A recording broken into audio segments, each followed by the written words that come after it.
இந்த பேச்சுவார்த்தை சரிப்பட்டு வரல அப்படின்னா என்ன தீர்வு? நீங்க திரு அன்புமணி அவர்களை கட்சி அடிப்படை உறுப்பினர்களுக்கு அதை நீக்க மாட்டேன், அது செய்ய மாட்டேன், அது செய்ய மாட்டேன். தலைவர் மாற்றப்பட்டாருன்னு சொல்லி தேர்தல் ஆணையத்துக்கு தகவலோ அல்லது கடிதமோ கொடுத்துருக்கீங்களே? தலைவர் மாற்றப்பட்டிருக்காருன்னு சொல்லி முறைப்படி தேர்தல் ஆணையத்துல அந்த தகவலை சொல்லலாம். ஆமா, அதெல்லாம் ஒரு சடங்கு, அதை செய்யத்தான் ஆகணும்.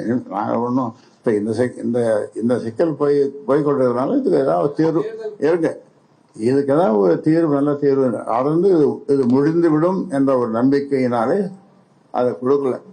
பாமக நிறுவனர் அவர்களுக்கு நிர்வாகிகளை நீக்க அதிகாரம் கிடையாது, தலைவராகிய எனக்கு தான் அந்த உரிமை இருக்குது. அதனால் நீங்க நீக்கப்பட்டவர்கள் அனைவருமே பதவியில நீடிக்கலான்றாங்க. நிர்வாகத்துல யாருக்கு அதிகாரம் இருக்கிறது? நான் சொல்லிட்டேன், நான் நிறுவனர் தலைவர் சொல்லியாச்சு. இப்போ ஓட்டு போடுற மக்கள், வாக்களிக்கிற மக்கள், அது 18 வயசோ அல்லது 90 வயசோ அதுக்கு மேலேயோ எல்லாம் என் பக்கம் தான் இருக்கிறாங்க. எல்லோரும் நீங்க எங்கேயாவது போய் கேட்டு பாருங்க, ஒரு கிராமத்துக்குள்ள போய் இதை சொல்லி பாருங்க. அதே எனக்கு ஒன்றும் பிரச்சனை இல்லை, எனக்கு மக்கள் தான் முக்கியம், நாடு தான் முக்கியம். நாட்டு மக்களுக்காக பாட்டாளி மக்கள் கட்சி ஒரு சாதிக்கான கட்சி இல்லை.